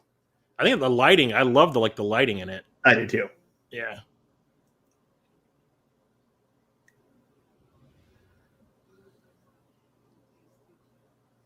But yeah, like I said, for like a low budget movie, they really got their money's worth. And I was kind of glad. I mean, they do have some locales from the game in here, but not like blatant. Yeah. But I was glad that they didn't try to like go out of their way to like recreate like every single environment from the game. You know, I've never really thought of this before, but that tower they're going up there now, that actually the tower. Yeah, the tower that the tower. Yeah. And then this is like the pit, where the Mortal Kombat symbol is on the ground, ends up becoming the pit. But I mean, like, they didn't really go out of their way to like you have to have that bridge, that fight on that bridge, and there's the spikes beneath you type of thing. Yeah. Iam supolmine domine requiem. That hurt. Stop hitting yourself. Stop hitting yourself. Okay, so right here with the lighting, they did go into Battlefield Earth territory. Rat brain. Yeah. Man animal. All we need is John Travolta laughing maniacally.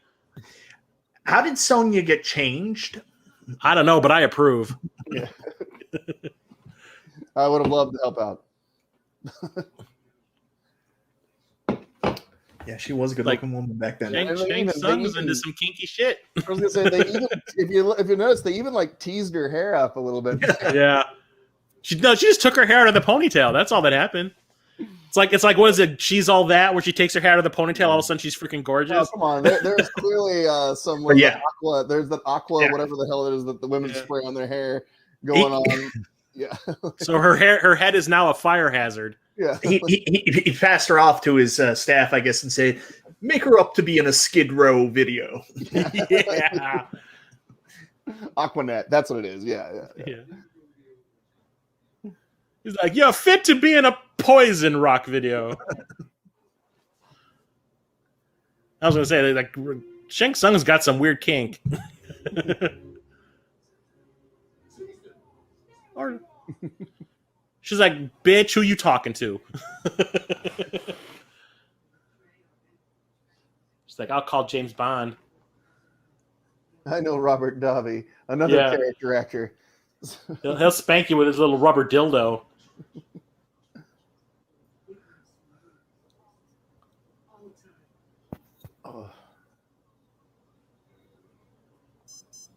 He's like, yeah, well, I'll call Sean Connery from Rising Sun.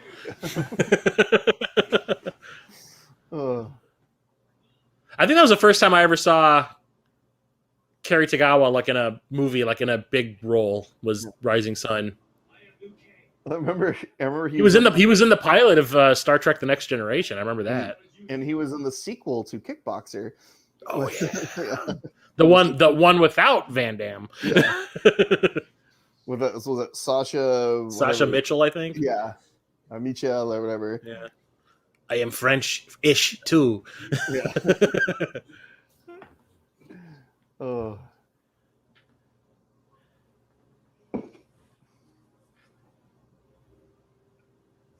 Well, then I was just remembering he's also like very briefly he's in that vampire that John Carpenter's Vampires. Yeah. Kind of wasted. Like they don't really use him. Like he's just one of the hunters at the beginning who gets killed. Yeah. You ever seen like an interview with Cary Tagawa?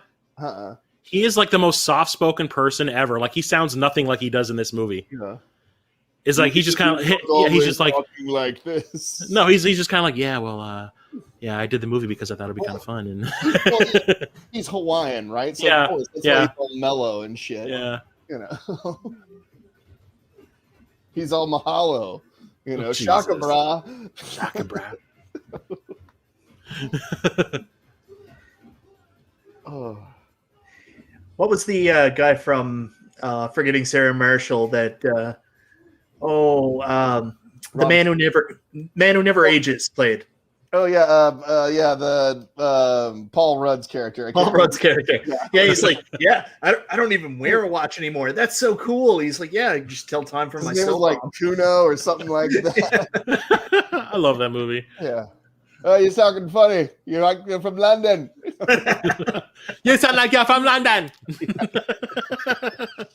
Oh. Yeah, Paul Rudd's my favorite. I met him. He's tiny. He is like Willow sized. So then he's perfect casting for Ant-Man. Yeah, he is. I kind of laughed when they did cast him. I was just kind of like, fitting. Yeah, he is tiny. I remember the first movie I ever saw him in was Halloween 6: The Curse of Michael Myers. Oh yeah. Yep.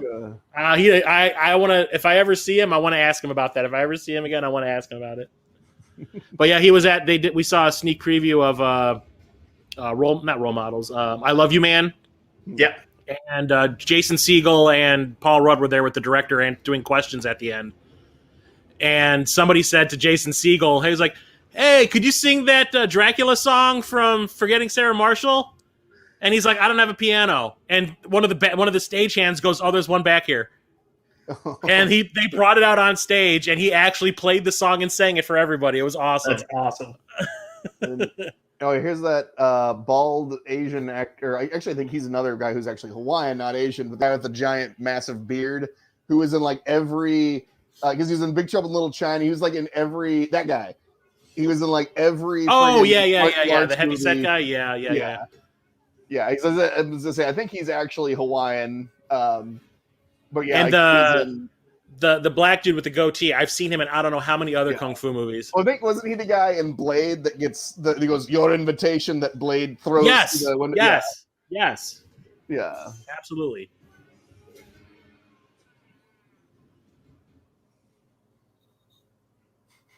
Oh well, that was fast. Yeah, I like how they're laying in their spotlight. Well, they happen to land perfect. They probably came from theater, and they know they need to find their light, hit their mark, find their light. I hit my mark. Remember that being in the trailer.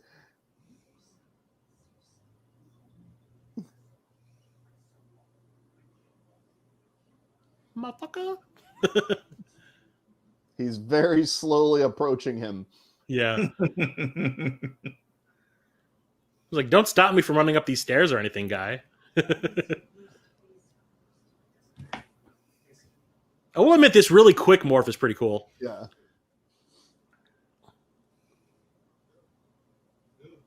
How you doing, bro? You owe me $12. You owe me $12. You owe me $12, bro.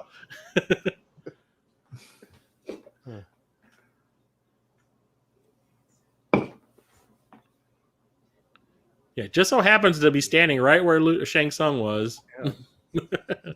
This ain't sketchy. Acting. Yeah, promised a lot of things, kids.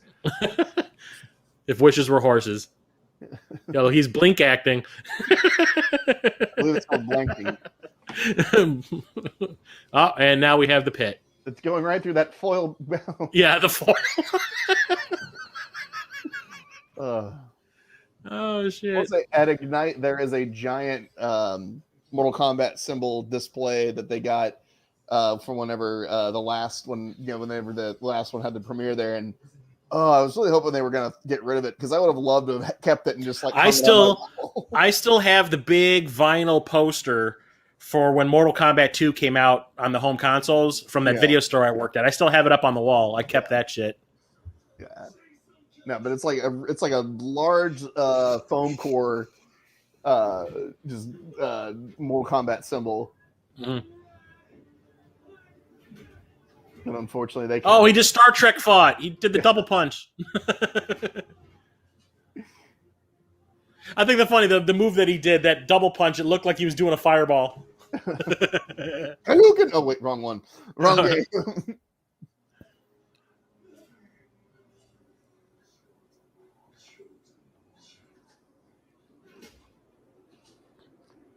I forget now in the games, doesn't Liu Kang eventually kind of become bad? Yeah. He dies. Yeah, he dies and then comes back as a revenant. Yeah, that's I'll never forget that. Like, what was that? Deadly Alliance? Yeah, that the fifth one. Yeah, and then it starts with Liu Kang is dead. Yeah, the first thing that happens in the game is you see Quan Chi and Shang Tsung basically break his neck. Yeah. Liu Kang is dead. I remember. I'm like, this game ain't fucking around. I'm like, all right. Liu Kang is bad or dead or whatever in the future games. Like, who's sort of like the hero? Or he ends up coming back. Still Liu Kang somehow. Okay. Yeah, he in a couple of games he's like a zombie. Yeah. Oh well, what was it in 10? He's a zombie. Yeah. And he works for Shinnok. Yeah. And then he when Shinnok dies, the curse is like lifted, kind of. And then in Mortal Kombat 11, let's do the time warp again. Yep. And he kind of ascends in in Mortal Kombat 11. Yeah. You're getting awful close to that edge, Mr. Shane. Yeah, conveniently so. Look at this, like, yeah, come on, get me, bro, come on, I'm right here. I was gonna say he kind of was starting to do a little bit of Bruce Leroy there from last game. Catches bullets with his teeth. N-word, please. No, stop. That is the quote. I'm not doing that now. Just stand there and take it. Why don't you? You know.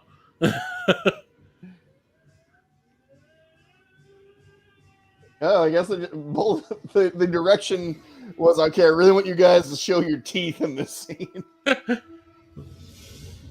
Don't forget your whitening toothpaste.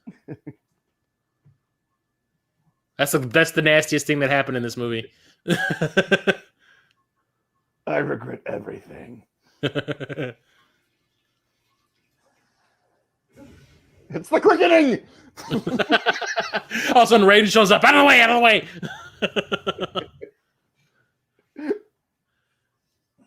Every time a musician dies, what's his name from the Rolling Stones? Keith Richards gets the quickening. I love how it's just all the people floating around are the people that he just had the fight with. Yeah.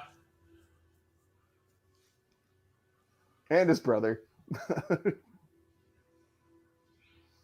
I wish this was more like Nightmare on Elm Street 3, The Dream Warriors, where I'm your brother. I can finally ascend. Yeah. Gotcha. Oh, man, I love Nightmare on Elm Street. Nightmare on Elm Street 3 is like my favorite. I'm like the weirdest guy in the world because Nightmare on Elm Street 3 is my favorite. It's Nightmare on Elm Street 4, directed by Rennie Harlan, who also did Die Hard 2. Yeah. And honestly, it's a little bit, it's not as dark. It's a little bit more fun. They do a better job with the music and tying the music in my opinion. So, To me, it was like watching a music video. Well, that's what it is. Yeah.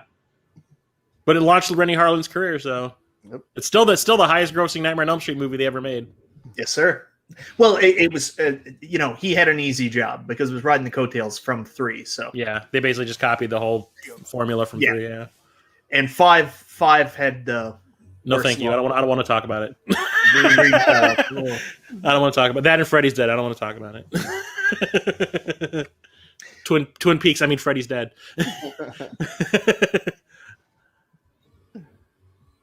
They reused this song like 2 weeks later in the opening of Hackers.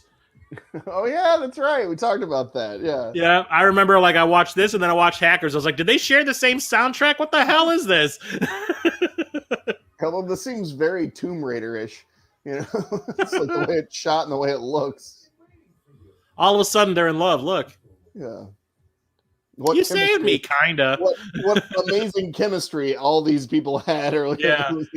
She's like, "Oh, you came to rescue me." Yeah, I did, didn't I? Yeah. Okay, we're gonna do it. Uh-oh. I believe it's magic.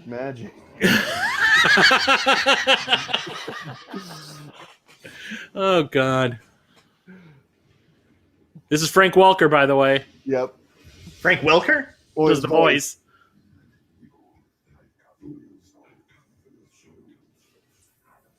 And that was a reshoot too. Yeah.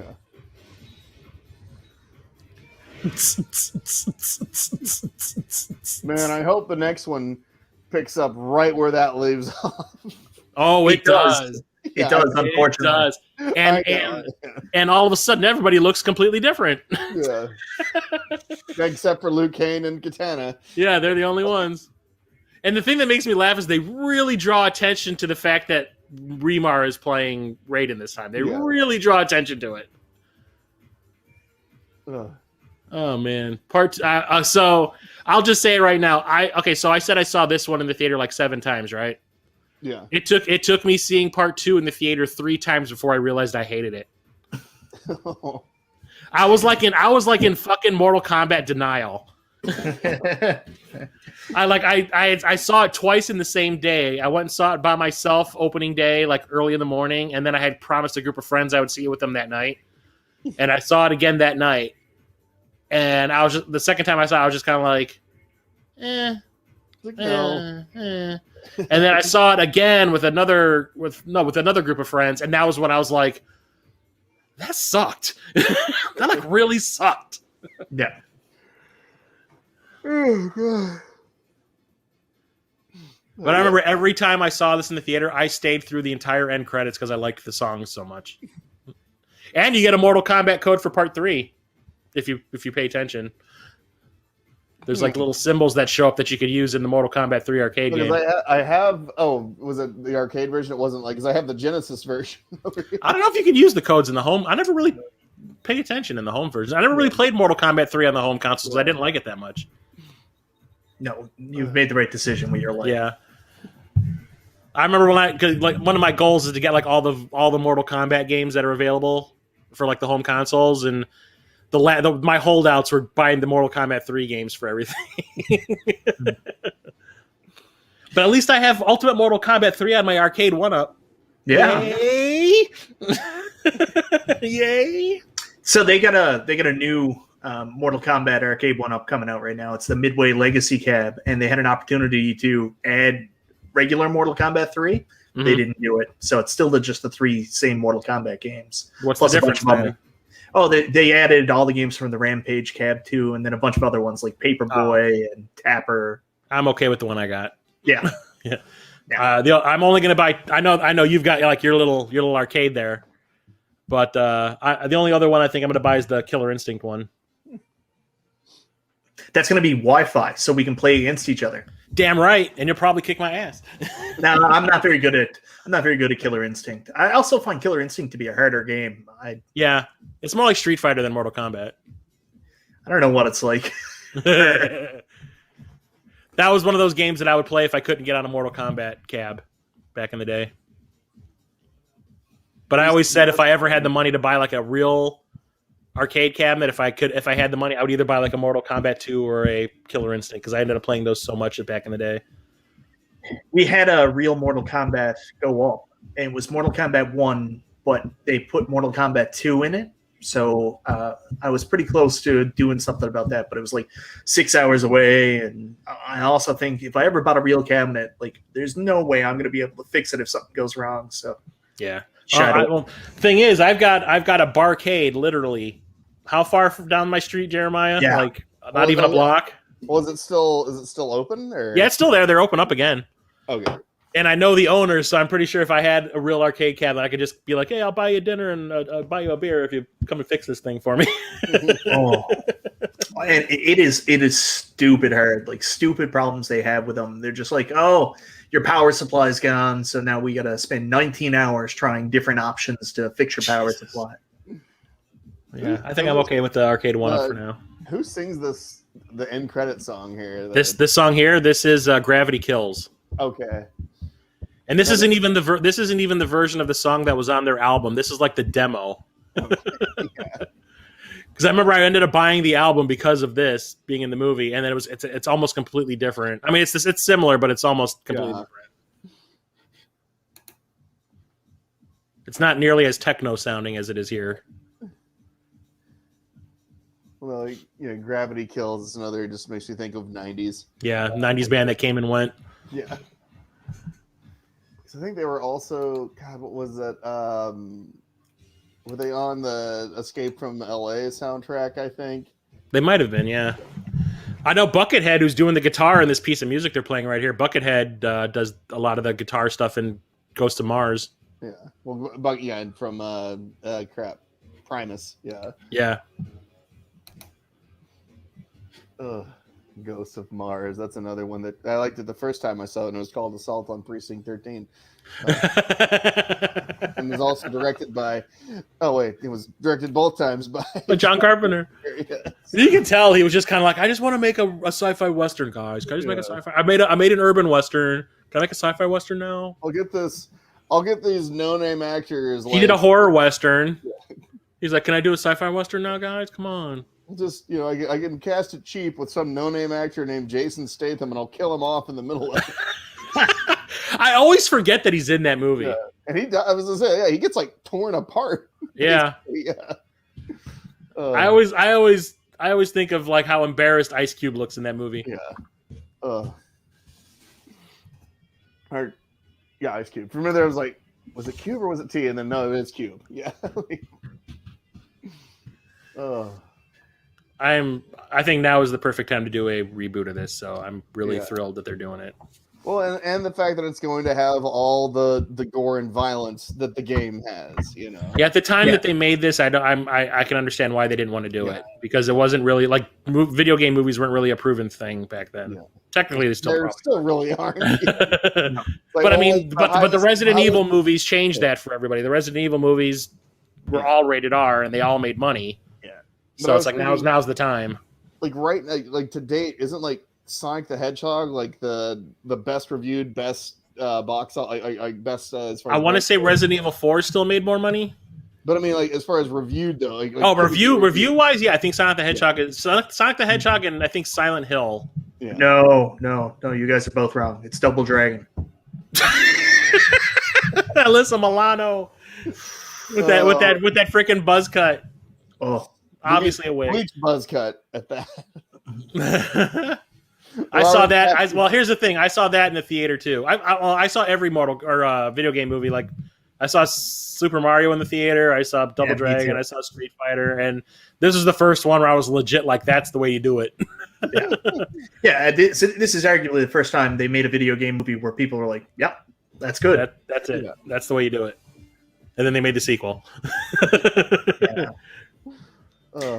But no, I do love, like I said, I think I mentioned it in the other podcast that the Caleb Myers podcast that we talked about. The scene I love in the trailer for the new Mortal Kombat is the thing where Sub-Zero freezes him, cuts him, then his blood the Scorpion's blood comes out. He freezes the blood and then stabs him with his own blood. That's right out of the new games. That's like one of the little. It wasn't a fatality, I don't think. No, it's the X-ray attack. Yeah, I was gonna say. I think it was one of those things. Yeah, one of the special things that show up while you're fighting. Yeah. But that's just I saw that and I just went like, yes, we are here. Yeah.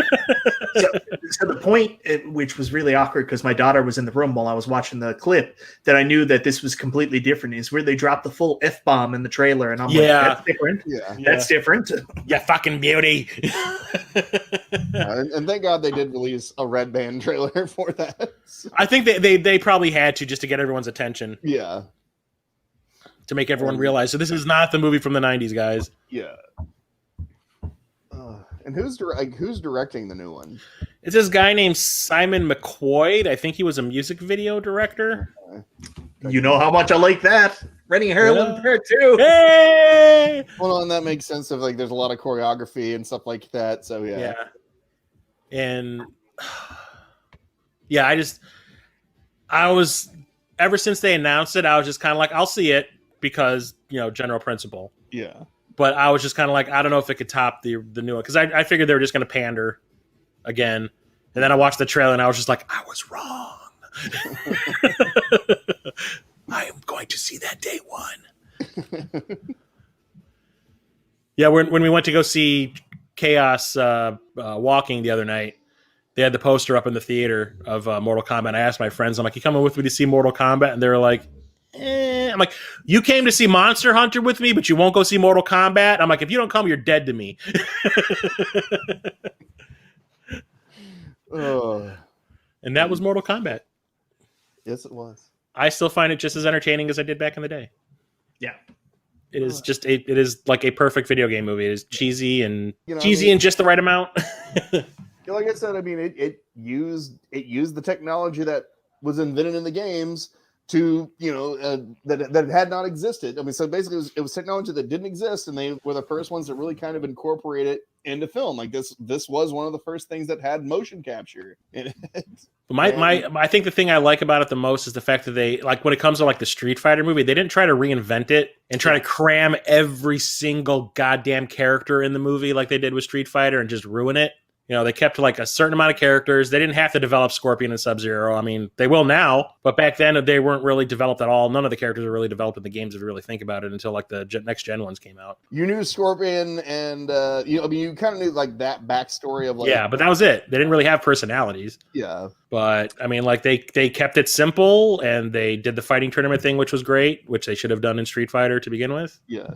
That's why I say if you're going to watch a Street Fighter movie, watch the Street Fighter 2 animated movie. That's the better of the two. Yes, it is. It's way better. And it actually follows the game with like Ken and Ryu being the main characters. Yeah.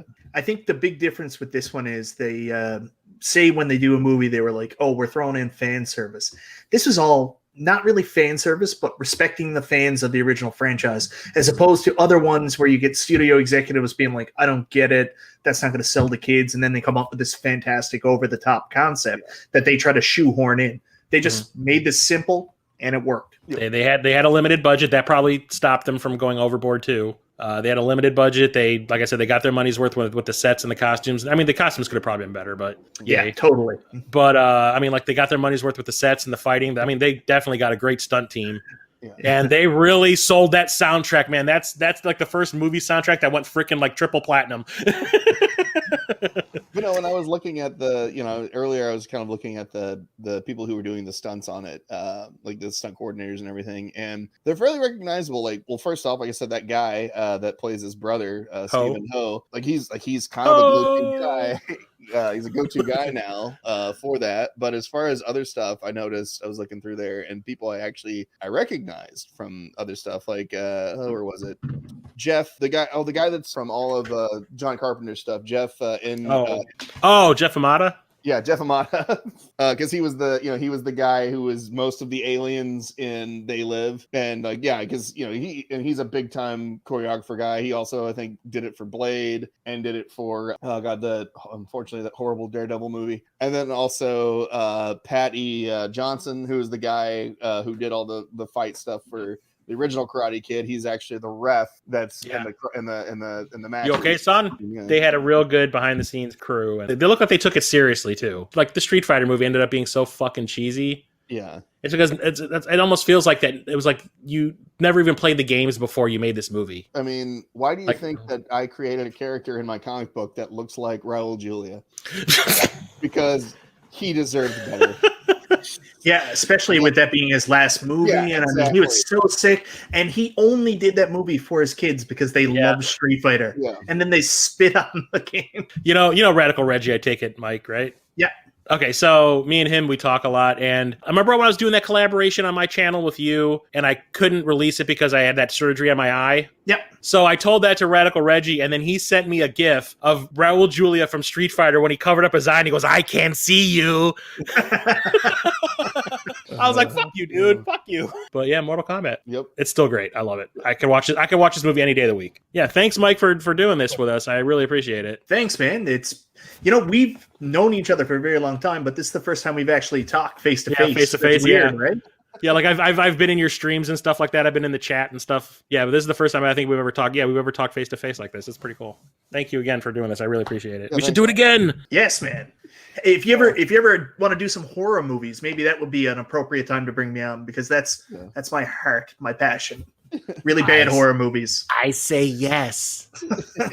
And for those of you listening, once again, thanks for joining us. And if you like what it is that we do, remember to please like, subscribe, and most importantly, Chris, I wish I could say it in Mortal Kombat voice, but I can't. Share. But as I think I said before, St. Patrick's Day is coming up, so what better way to celebrate than watching a 90s kung fu movie based on a video game with 3 cool dudes? Yeah. All I smell is bullshit.